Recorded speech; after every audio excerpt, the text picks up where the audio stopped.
Mi hija se rió cuando le regalé unas joyas viejas que eran mías. No tenía idea de que valían $500,000. Yo la vi venderlas en una subasta por solo $40. Nada más sonreí, y cambié mi testamento.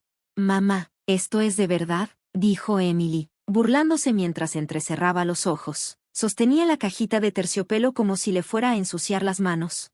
¿Qué onda con esto? ¿Lo sacaste de la basura? ¿Es una joya chafa de cuando fuiste empleada doméstica? Se rió fuerte. Su esposo hizo un ruido burlón y su hijo adolescente solo movió la cabeza, queriendo ocultar la risa mientras tomaba su refresco. Yo me quedé ahí parada, con la mano extendida todavía. Ella tenía la caja abierta en la palma. El collar colgaba sin vida, bajo las luces. Una parte de mí, la más vieja, se rompió, pero no lo mostré. Era el cumpleaños 35 de Emily. La casa estaba llena, amigos, suegros, compañeros del trabajo, hasta su maestra de pilates, pero yo era solo su mamá, la callada de la esquina, la que trajo una caja vieja en vez de una bolsa de marca. Digo, está lindo, ¿no?, continuó Emily, dándole golpecitos al collar con su uña perfectamente arreglada. Tiene como un estilo vintage, medio trágico. Tal vez me lo ponga en Halloween, y se rió otra vez. Yo no dije nada, solo sonreí, como he aprendido a hacerlo con los años. Esa sonrisa que te ayuda a no desmoronarte por dentro. Pasó la cajita por la mesa como si fuera una broma. Una señora se sorprendió. Deberías llevarlo a valorar. ¿Quién quita y era de un pirata? Otra dijo, no es por ofender, pero huele a viejo. Y alguien más agregó, ¿siempre te regala antigüedades tu mamá? Si supieran, ese collar lo he tenido 53 años. Siempre guardado en una bolsita de terciopelo al fondo de mi tocador, detrás de mis pañuelos bien doblados. No lo abría desde 1986, pero aún recordaba cómo pesaba. Y recordaba el día en que lo recibí, el día en que sentí que alguien me veía, que por fin yo importaba, antes de que él se fuera. No pensaba dárselo ese día, pero algo dentro de mí, no sé, tal vez fue una corazonada. Pensé que ya era el momento, que Emily, ahora como mamá, entendería lo que es pasar algo importante de una generación a otra, pero no. Ella solo vio una cadena oxidada. Mínimo la hubieras limpiado, se burló, y tiró la caja sobre la mesa como si nada. Aún así, no dije ni una palabra. Su esposo le sirvió otra copa de vino. Yo me senté al otro lado, picando mi ensalada, como siempre, invisible. Después del pastel, me llevó a un lado, cambió su tono, como siempre lo hace cuando no hay nadie más. Ya no traigas porquerías como esa a mi casa, me dijo bajito, pero firme. Me hiciste pasar vergüenza. La miré. Era la misma niña a la que le bajé la fiebre cuando su esposo se olvidó de ir por las medicinas, a la que abracé cuando lloró por su aborto, mientras su suegra no dijo ni una palabra. La misma niña a la que le pagué en secreto su primera renta, porque era muy orgullosa para pedirme ayuda. Lo siento, le susurré. Ella se cruzó de brazos.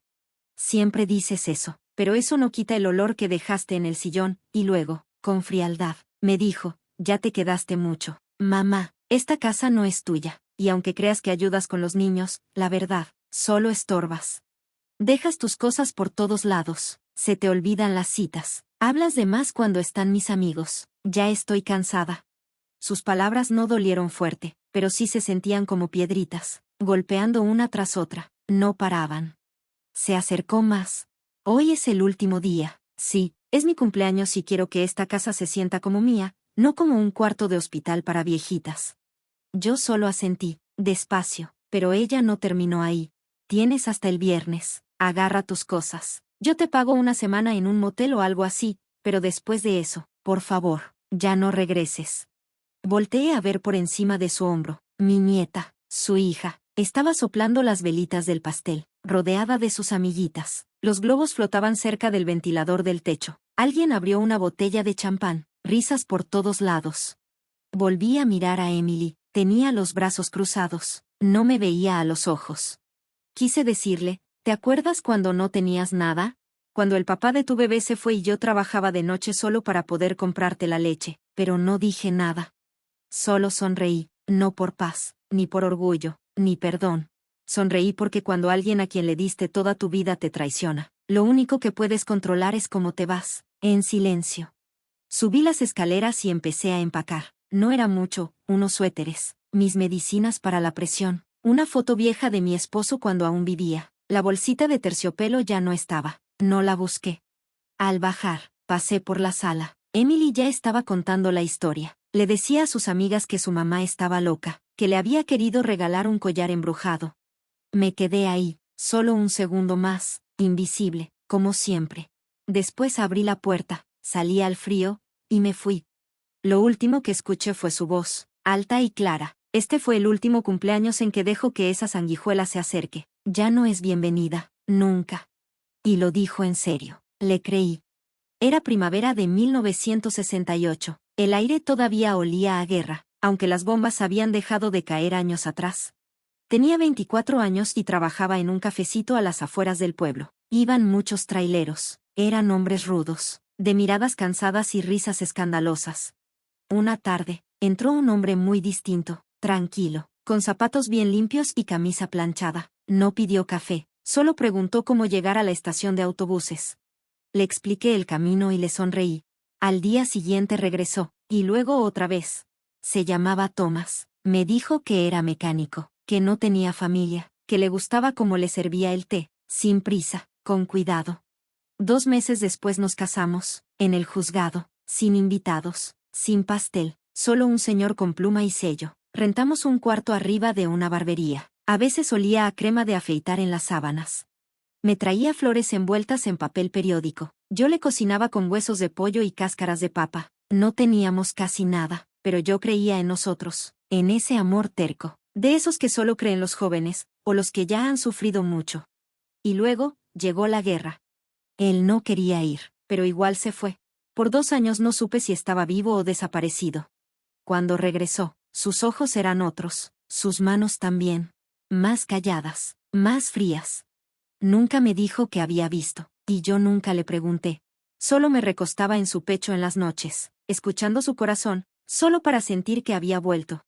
El dinero no alcanzaba, compartíamos un solo abrigo. Hacía vestidos con cortinas viejas, surcí calcetines hasta que ya eran puro hilo. Él tenía 3 trabajos. Yo regresé al restaurante a hacer turnos. Cada moneda que juntábamos, la guardábamos en una lata vieja de galletas, toda oxidada, escondida bajo el piso. Luego, cuando cumplimos 10 años de casados, me dijo que cerrara los ojos. Escuché el clic de una cajita de terciopelo. Cuando los abrí, ahí estaba, un collar, cadena de oro, una esmeralda al centro, delicado, pero bonito, como de las revistas, algo que jamás imaginé tener. ¿De dónde sacaste esto?, le pregunté con las manos temblando.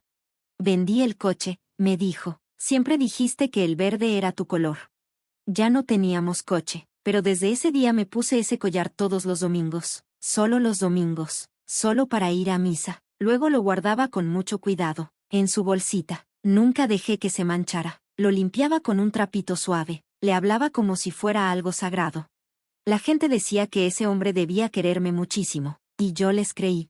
3 meses después, se fue, así nomás, sin nota, sin maleta. Solo dejó el closet vacío y la cuenta con $5. Fui a poner la denuncia. Lo esperé en la puerta todas las noches. Pensé que tal vez le había pasado algo, un accidente, que se volvió loco, que lo habían secuestrado, hasta que lo vi, en otro pueblo, con otra mujer. Iban de la mano. Se reían igualito que cuando estaba conmigo. Me vio, y no hizo nada, ni un gesto, nada. No lloré ahí, solo me fui. En mi casa, abrí la caja de terciopelo. El collar seguía ahí, entero. Pude haberlo vendido, casi lo hice, pero no pude, porque durante 10 años le di todo, mi juventud, mis hambres, mi silencio. Ese collar era la única prueba de que alguna vez fui elegida. Nunca me lo volví a poner. No después de ese día, pero lo guardé, porque aunque alguien se vaya, su amor, o lo que pensabas que era amor, no desaparece tan fácil. Se queda, como un perfume en un cuarto vacío. Y yo, todavía no estaba lista para abrir la ventana.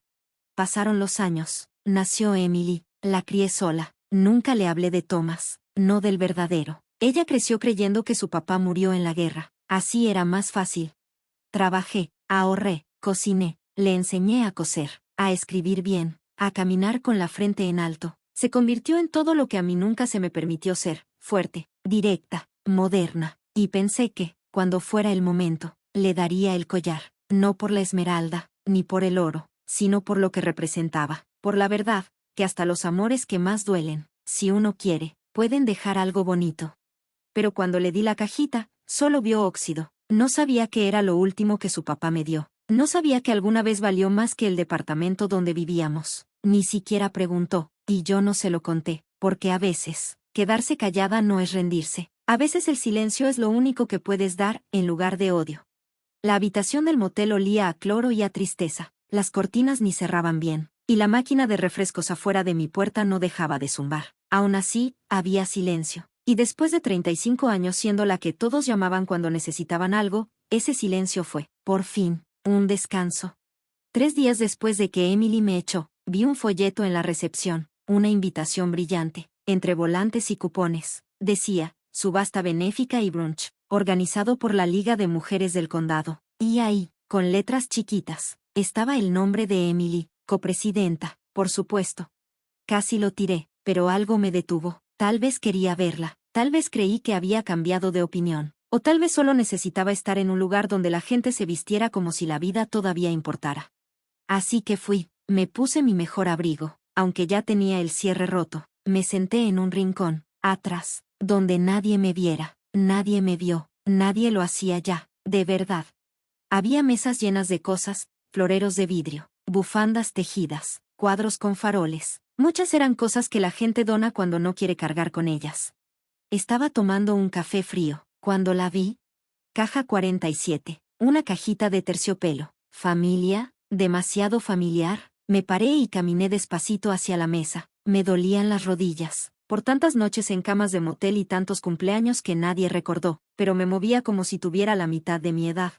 Ahí estaba, mi collar, mi collar. La cadena de oro todavía brillaba con las luces, aunque la esmeralda ya se veía más opaca, como si supiera que no pertenecía a ese lugar. Tenía una etiqueta pegada al lado que decía, collar vintage de fantasía, precio inicial, $10. La palabra, disfraz, me dolió más que cualquier cosa, más que la risa de Emily. Tomé la caja con las 2 manos, toqué el broche con los dedos. Sí, ahí seguía el rayón chiquito cerca del gancho, y las letras grabadas atrás. Thomas Williams, lo grabó antes de irse. Volteé a ver alrededor. Emily no estaba en la mesa, estaba al otro lado del salón, riéndose con la esposa del alcalde. Esa señora traía perlas que sé bien que no se compró ella. La voz de Emily se escuchaba por encima de todos, firme, tranquila, como si ese siempre hubiera sido su lugar. Yo me quedé ahí, con la caja en las manos. Entonces el señor de la subasta tocó la campana. Caja 47, dijo, precioso collar antiguo, ideal para Navidad o fiestas de disfraces. No dije nada, no grité, no hice nada. Me volví a sentar y me quedé mirando. Alguien dijo, $10. Después otro, 12. 15, luego silencio. ¿Nadie más? Una señora cerca del frente, con un saco lila y el cabello pintado, levantó la mano. $40. Vendido. Vi cómo se llevaban mi collar. Lo metieron en una bolsita de plástico, como si fuera cualquier cosa en una venta de garaje. La señora se veía muy feliz. Seguro pensó que era una ganga. Emily ni me volteó a ver. No me reconoció. O sí, y simplemente no le importó. Me fui antes del brunch. Afuera, el sol brillaba demasiado. El piso quemaba a través de mis zapatos. Caminé 2 cuadras, y entonces me dejé llorar. No un llanto escandaloso. No, lloré bajito, poquito, como cuando una tubería vieja empieza a gotear. Me senté en una banquita y dejé que salieran las lágrimas. No era por el dinero, nunca fue por eso, era por los recuerdos, porque ese collar era lo único que me quedaba de mi pasado, el único pedazo de amor que me quedó de un hombre que, aunque hizo muchas cosas mal, una vez me vio como si yo fuera lo más valioso del mundo. Emily no lo sabía, nunca preguntó, y tampoco le importó. Pensé en correr detrás de la señora del saco lila, ofrecerle el doble, el triple, pero, ¿y luego qué? ¿Recuperar el collar y esconderlo en un cajón como un secreto triste? Hay cosas que, cuando se venden, ya no deben regresar. En vez de eso, volví al motel, me senté en la orilla de la cama, abrí mi bolsa y saqué el sobre que tenía bien escondido. Era el papel del avalúo, el que guardé desde 1985. Estaba firmado por un joyero de la avenida Lexington, en Manhattan. Valor estimado, $500,000, $500,000. Lo doblé con mucho cuidado y lo guardé de nuevo en la mesita de noche. Luego me quedé viendo el techo y susurré, me vendió por $40, y no estoy hablando del collar. Esa noche no dormí, no por tristeza, esa ya la había llorado. Ni por coraje. Con los años ya me había tragado demasiado de eso. Ya no dolía igual, era algo más frío, más pesado, como esa calma que llega cuando algo dentro de ti se apaga sin hacer ruido. Esperé el amanecer como alguien que espera su sentencia, y cuando la luz por fin se coló por las persianas, me vestí, mismo abrigo, mismos zapatos, caminé hasta la parada y tomé el primer camión de regreso a mi viejo barrio. No fui a casa de Emily, claro. Ella se encargó de dejarme bien claro que ya no era bienvenida. Fui a un lugar más viejo. La casa donde viví después de que Thomas se fue seguía ahí, chiquita, con el techo medio caído, como hombros cansados. La había rentado hace muchos años, pero el cuartito de atrás, el que le decíamos el lavadero, todavía lo usaba para guardar cosas. Debajo de una maceta seguía la llave, cubierta de polvo. Nadie la había tocado en años. Dentro olía a telarañas y a silencio viejo. Caminé hasta la esquina. Me agaché junto al ropero de madera y quité una tablita floja del piso. Ahí estaba, la cajita de lata contra fuego, envuelta en una bufanda roja ya deslavada. Mis manos no temblaban, ya no. Dentro había unos papeles de nacimiento, una carta que Thomas mandó desde el extranjero, nunca la abrí, y un sobre viejito, amarillento, con letras negras bien gruesas. Decía, tasación. Lo abrí, ahí estaba, Lexington Avenue, Nueva York, 1985. Una joyería llamada Goldberg and Stein. El papel decía, artículo, collar de oro con esmeralda al centro. Valor estimado, 500,000 pesos. Lo leí 2 veces, luego una tercera, $500,000. Ese papel, durante años, no me dijo mucho. Nunca quise vender el collar, nunca fue por el dinero, era lo que representaba. El último gesto de cariño de un hombre antes de desaparecer. 10 años de amor guardados en una piedra verde. Me acordé del día que llevé el collar a la joyería. Estaba en la ciudad porque se había muerto un primo. De repente, se me ocurrió entrar a esa tienda. Llevaba el collar envuelto en papel de seda, en la bolsa. Solo quería saber si era de verdad. El señor detrás del mostrador lo vio y se le abrieron los ojos. Señora, me dijo, esto es de museo. Solo la esmeralda ya vale una fortuna. ¿No ha pensado en asegurarla?, me preguntó. Yo me reí, apenas si podíamos asegurar el coche. Me ofreció comprarlo en ese momento. Le dije que no. Insistió con una cifra que ni entendí bien en ese momento, pero me fui de ahí con el collar y el papel. Lo guardé en un lugar donde nadie me lo pudiera quitar, ni a mí, ni a mi recuerdo.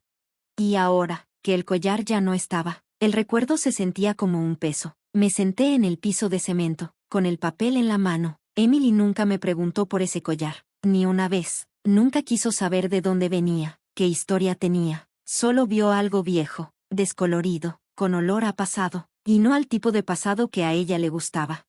Pero yo sí sabía lo que costó, no solo en dinero, costó años de dignidad, de esperas, de perdones que él no se merecía, todo para criar a una hija sin odio en su corazón. Y ahora, ella lo cambió por unas risas en un desayuno y una oferta de $40 de una señora con un saco lila. No perdió un collar, perdió la historia, perdió lo último que su madre trató de compartirle. Volví a doblar el papel, esta vez más firme, con más cuidado. Algo se encendió en mí, no era coraje, no era venganza, era claridad. Nunca fue por las joyas, era por sentir que valía la pena, que mi vida, mis sacrificios, mi silencio, mi amor, significaban algo para la única persona a la que le di todo, y ahora ya tenía mi respuesta. Ella no quería saber la historia, así que decidí escribirle otro final. Hubo un tiempo en que juré que nunca sería como mi mamá, no porque fuera mala, no lo era, ni porque nos fallara, nunca lo hizo, pero al final, se fue en silencio, olvidada por los mismos hijos a los que les dio todo, y yo pensé, yo no voy a terminar así. Mi mamá, Ruth, era una mujer sencilla, tenía los tobillos anchos, una voz suave, y las manos llenas de grietas, como porcelana vieja, por tantos años de lavar trastes, coser ropa y cargar hijos que casi nunca se lo agradecieron. Crió a 5 en una casa con solo 2 cuartos y sin baño adentro, hacía sopas con huesos, nos vestía con ropa usada, y nos daba besos en la frente como si fuéramos lo más importante en el mundo, pero no la vimos, de verdad, no la vimos. Recuerdo la primera vez que la vi llorar. Yo tenía como 12. Mi hermano Paul se había ido furioso, gritando que ella era muy mandona, que sus reglas eran de la prehistoria. Ella se quedó sentada en la mesa, callada, con las manos apretadas, y de pronto, una lágrima se le resbaló por la mejilla, solo una. En ese momento no lo entendí, pero ahora sí. Con los años, todos nos fuimos alejando, no de golpe, sino poquito a poquito, como si se te escurriera arena entre los dedos. Primero mi hermana, que se casó y se fue a otro estado. Luego mis hermanos, que solo venían cuando necesitaban dinero, comida o que alguien les cuidara a los niños. Yo la visitaba, pero no tanto como debería. Para cuando tenía más de 70, vivía sola, calentando sopas de lata, esperando que sonara un teléfono que casi nunca sonaba. Una vez fui a verla con Emily, que todavía estaba chiquita. Mi mamá la abrazó, con esa ternura suya de siempre, pero Emily se me colgó del brazo, escondió la cara. No conocía a esa señora arrugada, con el cabello ralo y la espalda encorvada. No quiso saber quién era. Mi mamá fingió no notarlo. Esa noche, ya con Emily dormida en el coche, mi mamá me dijo, lo vas a entender un día, cuando des todo y te vuelvas invisible. Yo no quería entender, no quería pensar que eso me podría pasar, pero aquí estoy, años después, viendo su reflejo, no en un espejo, sino en mi vida, sola, apartada, no por crueldad, sino por ese desprecio callado, como cuando arrancas papel tapiz viejo sin pensar en lo que había detrás. Me acuerdo cuando limpié su casa después de que murió. Debajo de su cama tenía una cajita llena de tarjetas que le habíamos dado, de cumpleaños, del Día de las Madres, notitas que escribimos cuando éramos niños. Cada una estaba envuelta en papel de seda, como si fuera un tesoro. Tiré casi todas. Estaba cansada, triste, con prisa, y ahora, daría lo que fuera por volver a tener esas tarjetas, por ver lo que ella veía en nuestros dibujitos, calcomanías, poemas simples, por sentir lo que ella sentía acostada sola, abrazando esos recuerdos de papel como si fueran abrigo. Le prometí en su tumba que yo no iba a terminar así, que no me iba a convertir en una mujer que lo dio todo, y se quedó con las manos vacías.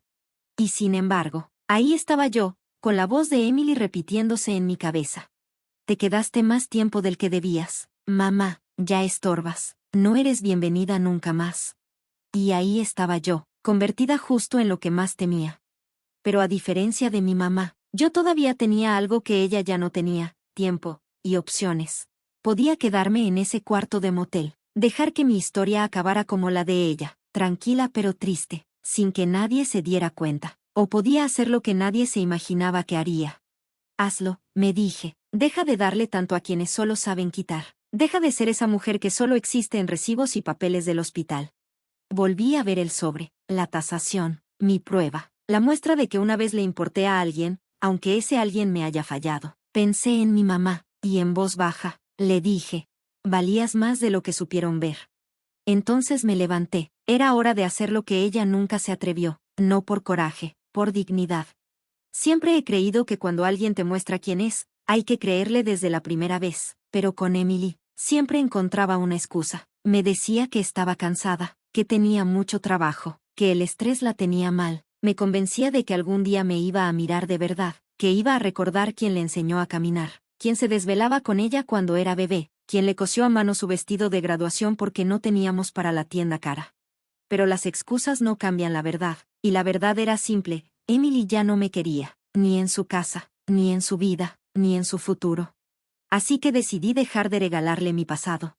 2 días después de encontrar la tasación, tomé el sobre y caminé hasta la esquina de Pine con Jefferson, al edificio de ladrillo beige con ventanas esmeriladas y letras doradas que decían, Langston y Pierce Planeación Patrimonial y Derecho para Adultos Mayores. La recepcionista era una chava de voz suave que se llamaba Mercy. Me vio llegar y como que se sorprendió al ver a alguien de mi edad sin bastón y sin cita. Quisiera revisar mi testamento, le dije, dejando el sobre con cuidado sobre el mostrador. Parpadeó y respondió. Claro, un momento. Me llevó a un cuartito con luz cálida y un olor suave a pino. Había una caja de pañuelos en la mesa, cosa que agradecí, no porque fuera a llorar, sino porque sentía que debía hacerlo. El señor Langston era más joven de lo que imaginé, tendría unos 45, con las sienes medio canosas y una mirada tranquila. Me saludó con un apretón de manos que no se sintió condescendiente, eso ya le ganó puntos. Estuve revisando sus documentos anteriores, me dijo después de platicar un poco. Su hija, Emily, figura como única beneficiaria. ¿Sigue siendo así? Lo fue, pero le dije que ya no. No preguntó por qué, buen hombre. Quiero quitar su nombre de todo, Todo lo que tengo, la casa, los ahorros, lo que queda de mi pensión, quiero que todo eso se le pase a otra persona. ¿Y quién sería?, me preguntó el señor Langston, con voz tranquila. Metí la mano en mi bolsa y saqué una foto. Era una mujer de unos 30 y tantos, de cabello oscuro, recogido en un chongo. Sonreía mientras me ofrecía una charola con té, junto a mi sillón de lectura. Se llama María. Ha sido mi cuidadora por 5 años. Estuvo conmigo cuando me caí y no podía levantarme. Cuando me dio neumonía y nadie vino a verme. Cuando lloré en las noches pensando que había fallado como mamá. Ella nunca pidió más dinero. Nunca me juzgó por quedarme callada. Solo, se quedó. El señor Langston asintió y empezó a tomar notas. ¿María ya sabe de esto? No, le dije, y no quiero decirle hasta que ya no esté. Respiré profundo. Quiero que se quede con la casa, el seguro, las joyas que aún tengo, y quiero que sepa que alguien sí la vio, que alguien sí valoró lo que hizo por mí. Pasamos las siguientes 2 horas revisando papeles. Me explicó todo, cada cláusula, cada situación. ¿Qué pasa si María muere antes que usted? ¿Y si Emily intenta pelear el testamento? Lo va a hacer, le dije sin alterarme. Se va a enojar. ¿Quieres dejar una carta explicando por qué tomaste esta decisión?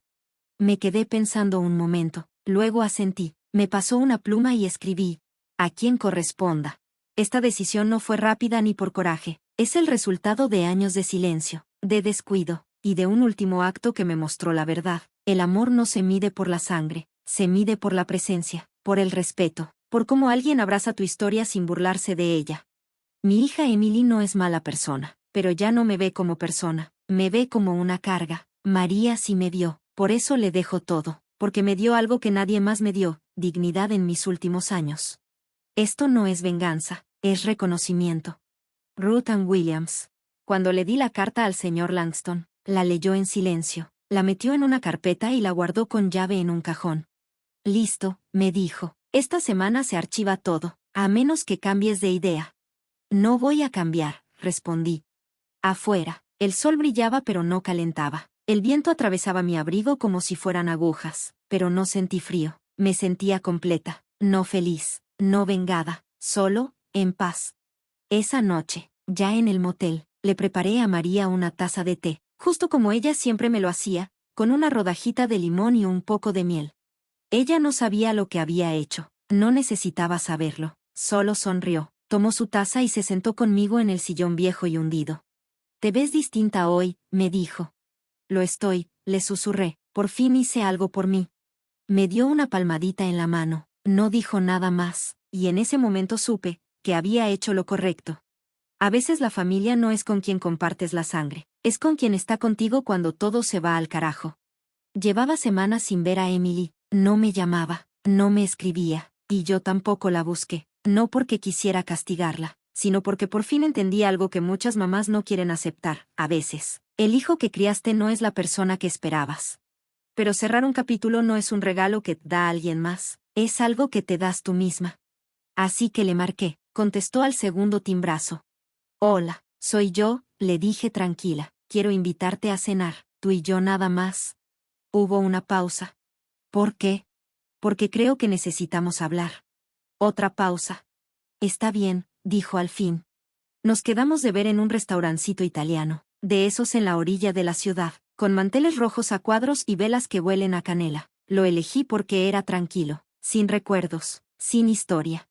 Emily llegó con una gabardina beige y el pelo recogido. Se veía hermosa, pero cansada y distante. No me abrazó, solo se sentó frente a mí, con los brazos cruzados y el celular boca abajo junto a ella. Solo tengo 1 hora, dijo. Es suficiente, le contesté. Pedimos. Ella pidió una ensalada sin aderezo. Yo pedí lasaña. Comimos en silencio un rato. El sonido de los cubiertos fue lo único que se escuchó. Luego saqué un sobre cerrado y lo puse sobre la mesa. Frunció el ceño. ¿Qué es esto? Algo que tienes que leer. Lo abrió despacio. Dentro estaba una copia de mi testamento, ya actualizado. Su nombre ya no estaba. Lo había cambiado. Emily leyó el documento y luego me vio de nuevo. ¿Esto es una broma? No, le dije, tomando un sorbo de agua, no lo es. ¿Le vas a dejar todo a María? No respondí, ella parpadeó, sorprendida. Es tu enfermera. Mamá, no es de la familia. La miré directo a los ojos. Me trató como si lo fuera. Se recargó en el respaldo de la silla, alzando la voz. ¿Me estás castigando por un maldito collar? Negué con la cabeza. No, Emily, solo estoy reconociendo lo que me demostraste ese día. ¿Quién eres tú, y quién he sido yo para ti? Eso es ridículo, dijo, molesta. Fue un error. Yo no sabía.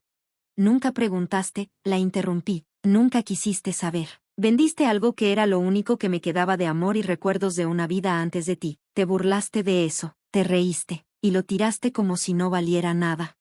Abrió la boca para decir algo, pero no salió nada. Luego la cerró. Soy tu madre, dije, con la voz quebrada, pero ese día, tú me vendiste. Hice una pausa. Después dije lo que había practicado frente al espejo muchas veces. Por $40. Me miró, con las manos temblando. ¿No quise hacerte daño? Pero si lo hiciste, dije bajito, cada palabra, cada cosa que hiciste, lo dijiste en serio. Dijiste que ya no me querías, que era una carga, y lo sentías de verdad. Se cubrió la boca con la mano, se le salieron las lágrimas. Mamá, ¿no sabía que te dolería tanto? Asentí. Esa es la diferencia entre tú y yo. Yo siempre supe lo que te dolía. Me pasé la vida tratando de protegerte.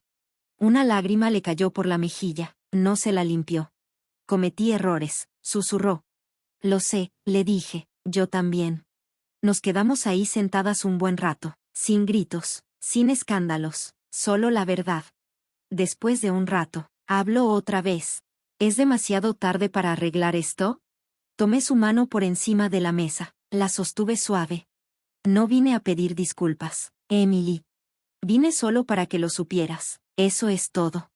Emily bajó la mirada, sin decir nada. El mesero trajo la cuenta, yo la pagué. Al levantarnos para irnos, le puse otro sobre en la mano. Era una foto, el collar que me habían quitado hace muchos años, el que llevaba puesto en nuestro 10º aniversario. Ojalá algún día entiendas lo que significaba, le dije. Ella asintió, con los labios temblorosos. No la abracé, no le dije adiós. Simplemente salí al frío de la noche, bien abrigada, y por primera vez en años, no volteé atrás. Los últimos años de mi vida no fueron de lujos, pero fueron míos. Me fui a vivir a una residencia tranquila. Mi casita estaba en las afueras, chiquita, con enredaderas en las paredes y pajaritos que llegaban cada mañana a mi ventana. Yo misma la escogí, nadie me obligó, nadie me sacó de mi casa como si estorbara. Empaqué mis cosas con calma y me fui con dignidad. María me visitaba cada semana, me traía flores frescas, cremita para las manos, y novelas de misterio que leíamos juntas por las noches. A veces traía a su sobrina, una niña que se sentaba en la alfombra y nos hacía dibujos. Era sencillo, bonito, humano. No esperaba morir tan pronto. Por fin había empezado a vivir sin preocuparme por lo que los demás pensaran, sin cargar con expectativas, pero una parte de mí aún se aferraba, no por enojo, ni por culpa, sino por eso que solo una madre entiende, la esperanza. Esa necia e indestructible esperanza que se queda aunque ya haya soltado. Por eso escribí una carta, no un testamento, sino una despedida. Mi querida Emily, si estás leyendo esto, es porque ya me fui, no llores por mí. Viví lo suficiente para entenderme, y eso es algo que no todas pueden decir. Tú no eres la villana de mi historia, eres simplemente el capítulo que hubiera querido leer diferente. Hubo momentos donde vi tu luz, cuando eras niña y te reías, cuando te acurrucabas conmigo en las noches de lluvia. Me aferré a esos momentos, tal vez demasiado. Sé que no querías herirme así, pero querer o no querer no cambia el daño. Ojalá un día tengas el valor de mirar dentro de ti, no para culparte, sino para entender. Y si un día encuentras el collar, si alguna vez lo vuelves a tener en tus manos, guárdalo, no por el oro, ni por la esmeralda, ni por lo que vale. Guárdalo como recuerdo de lo que alguna vez tuviste, y lo que elegiste dejar ir. El amor no se borra, pero sí recuerda. Mamá. Le dejé esa carta al señor Langston, con instrucciones claras, entrégasela cuando ya no esté, pero la vida, como siempre, tenía sus propios planes. Una tarde, justo después del atardecer, escuché alboroto en la entrada de la residencia, voces fuertes, la recepcionista tratando de calmar a alguien. Y luego, se oyeron pasos con tacones finos, de esos caros, golpeando el piso con fuerza, acercándose a mi cuarto. Emily entró de golpe. Tenía los ojos rojos, el rímel corrido, en sus manos temblorosas. Traía una cajita de terciopelo. Lo encontré, jadeó. Encontré a la señora que lo había comprado en la subasta. Le pagué $1.000.000 para recuperarlo. Se arrodilló frente a mí, ofreciéndome la caja como si fuera un regalo sagrado. Es tuyo otra vez. Podemos empezar de nuevo. Mamá, por favor. Miré la caja, y luego la miré a ella. No lo tomé. En vez de eso, abrí la cajita con cuidado y vi lo que había dentro. Era el collar equivocado. Era una copia, una imitación. La esmeralda era de vidrio, pesaba diferente. El broche era de esos baratitos. Pero lo que más me dolió fue que ella creyera que el dinero podía arreglar todo lo que había roto con su desprecio. Nunca buscó entender lo que significaba, solo pensó en cuánto valía. Cerré la caja y se la regresé. Este no es, le dije bajito. Pero, pagué, dijo ella. Lo sé, pero lo que tienes en tus manos es puro vidrio, igual que tu disculpa. Se quedó sin moverse, yo hablé tranquila, pero firme. Sigue sin entender, Emily, nunca se trató del dinero, se trataba del recuerdo, del gesto, del amor con el que se dio. Eso no se recupera, no se puede copiar la dignidad. Empezó a llorar, no como niña, sino como una mujer que, por fin, se dio cuenta de que había construido su vida sobre cosas que no importaban de verdad. No la abracé, solo me levanté, caminé hacia la ventana y me quedé viendo a los pajaritos saltar de rama en rama, libres, tranquilos, felices. Detrás de mí, ella dijo bajito, perdón, mamá. Asentí con la cabeza una sola vez. Y le dije las últimas palabras que le dije en mi vida, yo también. Se fue, nunca más la volví a ver. Pero en esa residencia encontré otra familia, mujeres con historias parecidas a la mía, hombres que todavía recordaban cosas que sus hijos jamás les preguntaron, amigos que no se fijaban en lo que tenías, sino en quién eras. Leíamos, nos reíamos, a veces llorábamos, y sanábamos. Y cuando llegó mi último día, tomé la mano de María, y sonreí. Porque aunque la dignidad no se puede llevar cuando uno se va, sí se puede dejar como prueba de que viviste con ella, y yo lo hice. Si alguna vez te han hecho a un lado, si te han ignorado, o si te han dicho que ya estás muy grande para importar, recuerda esto. Tu silencio vale, siempre ha valido. Aunque te volteen los ojos. Aunque se vayan a la mitad de lo que estás diciendo. Aunque digan que solo estás exagerando, o peor, que ya estás vieja. Ellos creen que guardar silencio es rendirse, que si no gritas, no peleas o no te defiendes, es porque no vales. Pero ahí está la verdad, el silencio es donde nace la fuerza. El silencio es donde vuelves a vivir cada momento, cada insulto, cada sacrificio, cada traición que perdonaste sin recibir ni una disculpa. Ahí recuerdas todas las comidas que hiciste y nadie agradeció, los cumpleaños que olvidaron, las veces que hablaron de ti como si no estuvieras ahí. Y aún así, no gritaste, solo recordaste. Porque eso hacemos las mujeres como nosotras, recordamos. No para dañar, no para cobrar venganza, sino para entender. Y un día, cuando ya no podamos cargarlo solas, hablaremos. Por eso existe este canal. Historias de la abuela verdadera es un espacio para la mujer más callada del lugar. Para la que siempre dijeron que era muy sensible, muy blanda, muy lenta. Una carga. Pero no lo somos. Somos memoria. Y la memoria, querida, es poder. Esto es para cada mamá que fue reemplazada. Para cada esposa que fue hecha a un lado. Para cada abuelita que se quedó sola en la misma casa que ayudó a construir. Es para todas esas mujeres que nunca pidieron venganza, solo querían que las vieran, que las escucharan, que las valoraran. Si alguna vez te sentaste solita en una fiesta y nadie te peló, si alguna vez diste todo de ti y aún así te dijeron que eras demasiado, si alguna vez aguantaste la respiración solo para no causar problemas, entonces este lugar es para ti. Aquí no contamos cuentos de hadas.